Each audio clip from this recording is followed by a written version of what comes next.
What's up, everyone? It's your boy Norn Radd89 here, bringing you another video. Today we're going to be doing a Radd movie review for a film I just added to my collection. This was actually at the Family Dollar, so it was a nice little cheap buy. First time watch for me, the Amityville Murders, so this was a blind buy. This came out in 2018, and this is a film that's about the DeFeo family that lived in the Amityville house. So today we're going to dive in depth what I did like and dislike about this film, and then I'll give you my rating and send you all home. So as I said in my intro, the Amityville Murders is actually about the DeFeo family. It doesn't follow the Lutz family, so this is the first family of the incident that happened in the Amityville house. Ronnie DeFeo ended up slaying his family and then pled insanity when he went to, or when he was arrested and all that stuff. So this is mainly about that, and what the director and writer focused on we're going to go into the positives right away first, is that they wanted to make this a much more grounded, realistic take. So we're really getting to know the DeFeo family. It's much more an in-depth following of how they were as a family, and we get to follow Butch. His name is Butch, his nickname in this film, but that's Ronnie DeFeo Jr.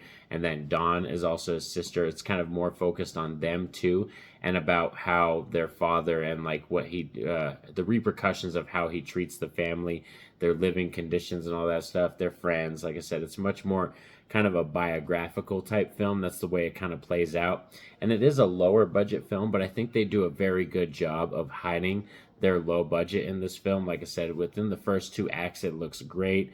I can't really tell that it's that low budget, and I really appreciate the fact that the writer and director are going for a much more grounded, realistic take, taking out all the supernatural aspect stuff, because when you go into the Amityville franchise, there's a lot of films, and they sometimes dial it up to 11. It's just so much possession stuff and, you know, demons and all this kind of stuff and ritualisms and everything, and this film isn't like that. Like I said, it's a much more autobiographical, kind of realistic take on the family. Also, our main actor that played Ronnie DeFeo, aka Butch, and Dawn DeFeo, them two were fabulous. I think they have a great chemistry on screen, and it's really good too, because we spend most of the time with them in the movie. So most of the scenes, like I said, with them together, they're just great. I really appreciated that aspect. And like I said, for the first two acts of this film, it's great. I'm on board. It's like the writer and director are driving this train, and I'm on the train on board. I'm like, yeah, where are you taking me? Like, let's take this ride.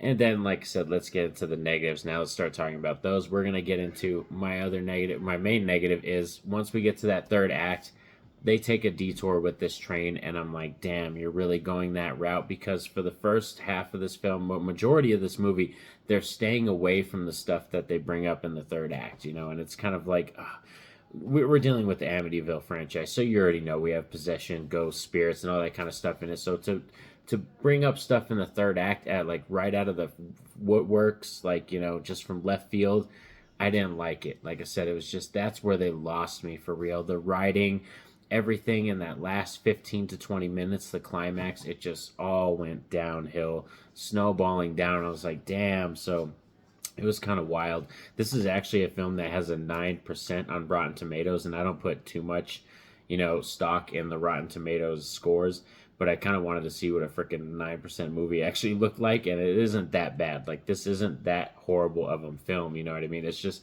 one of those movies that's a prime example of a writer and director that they just dropped the ball in the third act, you know what I mean? It's one of those movies that you're on board, you know, oh, okay, we're here, let's go, I'm enjoying this, and then the last 15-20 minutes, you're just like, oh, fuck, like, really?